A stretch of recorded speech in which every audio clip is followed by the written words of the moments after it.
So, ayan. May nag-video pala na sarado daw yung Rosmar Food Trip o yung store ko. And nakita nila na binibenta namin yung property. And yes, kaya namin binibenta kasi nga sa amin po yun. So sabi niya, front lang ata yung mga business ko, no? Eh halos lahat ata ng business niyan, sarado na ngayon. Hindi naman sarado, grabe ka naman. Ako kasi talaga, may pagka-impulsive talaga ako. So ito, ayan, kahapon chinat ko yung staff ko, yung parang pinaka-acting as manager ngayon. Sabi ko, bukas lahat ng gamit ng Pamus Cafe, dali mo sa Armansion sa Pink Room.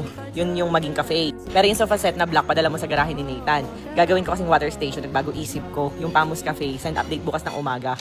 Sige po, madam. So, ayun nga. Ganito nga yung sistema. Kasi nag-usap kami ng asawa ko na parang mas maganda na gawing water station dahil wala pang water station dito sa Along Highway, dito sa Tagaytay. Kaya ngayon, yung Pamus Cafe kasi may i-open kaming branch.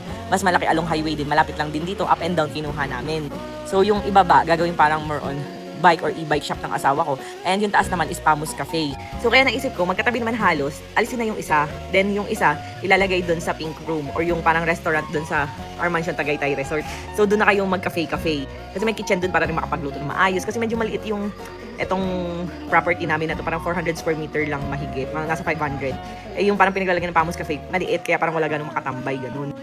And kagabi habang natutulog ako, parang gusto ko naman gawin yung bardang likuran nun. Gusto kong gawing spa. Kausap ko guys yung designer. Sabi ko, meron akong gusto pagawa. Sabi niya may spa raw siya, gumagawa raw siya. So ito yung merong feedback. So kung alam nyo kasi yung Rosmar Food Trip at Pamus Cafe, di ba nasa front yun? Sa gandang gilid nun, may entrance dun. And meron dun maraming kwarto, parang 6 ata. Maganda talaga siya gawing spa. Eh ayun, gusto ko na yung aesthetic na ba ngayon, yung parang maganda syala-syala na. And amin naman property, kaya pwede namin pagandahin din talaga. Para nga, pag binenta namin, malaking mabibenta, ganun. And yes, lahat po ng property namin, binibenta namin. Pero syempre, hindi namin yung binibenta na walang tubo. Kaya nga namin binili kasi gusto namin. So, kung may bibili na may tubo kami, eh why not naman, di ba? So, kung isarado man namin yun, ubuksan, kung ano man yung trip namin, mag-asawa or ako pala, eh yaan nyo na. Kasi wala naman kami binabayarang renta, di ba? Eh ngayon kasi, yung staff kasi doon, umalis. Kaya wala nagbabantay. Eh kasi kapag ka-cafe, kailangan marunong kang bari-barista, di ba?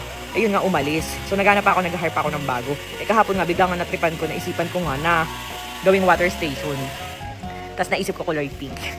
Tapos mag-deliver, ganun, dito sa nearby. Lagi na naman kami inom bili ng tubig. Ang dami namin dito sa bahay. Ultimo yung mga staff namin, naka-purified ba tawag doon? Water. So, imbis na bumili ako sa iba, mag-ano na lang ako ng sarili naming tubigan, di ba? Mas kikita pa, magde-deliver pa, ganun. Dami ko rin pang-deliver dito, di man nagagamit, mga sasakyan, mga motor-motor, ganun.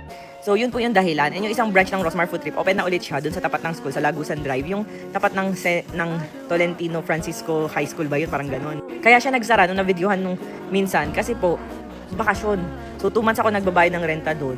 Pero wala kang kita kasi nga, bakasyon, sinaraduhan ko na muna. Kasi wala namang kakain, wala mga estudyante, ganun. And natatawa ako dun sa mga nagko-comment dito sa pinag-commentan niya. Lagi na lang pinapasok sa akin yung laundry, kung ano man tawag dun. Eh, hindi ko nga po alam yun. At sa totoo ha, wala kaming utang sa bangko. Wala rin akong mga pinai-invest na kung anong-ano. Kasi nga ayoko nga ng ganun.